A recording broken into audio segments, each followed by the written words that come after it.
Hello అందరికీ welcome to my channel. ఇవాల్టి video simple and ఇంకా ఈజీ బోటీ కర్రీ ఎలా చేయడమో చూద్దాం.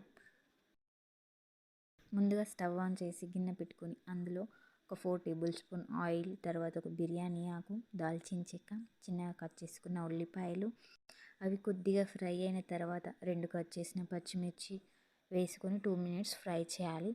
ఒక టేబుల్ స్పూన్ అల్లం వెల్లుల్లి పేస్ట్ వేసుకొని పచ్చి వాసన పోయేంత వరకు ఫ్రై చేయాలి.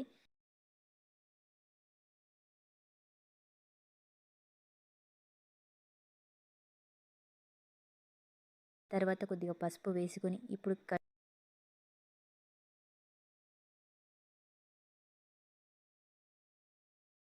వేసుకున్న 4 టమాటోస్ వేసుకొని తగినంత సాల్ట్ వేసుకొని ఒక 10 నిమిషాలు టమాటోలను ఉడకనివ్వాలి.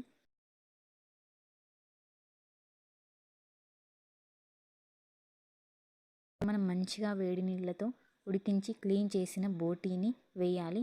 అందులో తగినంత కారం, ధనియాల పొడి, గరం మసాలా, కొబ్బరి పొడి కొంచెం ఎక్కువ వేసుకోవాలి. అప్పుడు గ్రేవీ కన్సిస్టెన్సీ బాగా వస్తుంది. ఇప్పుడు ఇంగ్రీడియంట్స్ అన్ని మంచిగా మిక్స్ అయ్యే వరకు కలుపుకోవాలి. ఇప్పుడు ఒక మూత పెట్టి ఒక 5 మినిట్స్ ఫ్రై చేయాలి. అందులో గ్రేవీ తగ్గట్టుగా వేడి వాటర్ని పోసుకొని ఒక 20 మినిట్స్ బాగా ఫ్రై చేయాలి. టేస్టీ బోటీ కర్రీ రెడీ.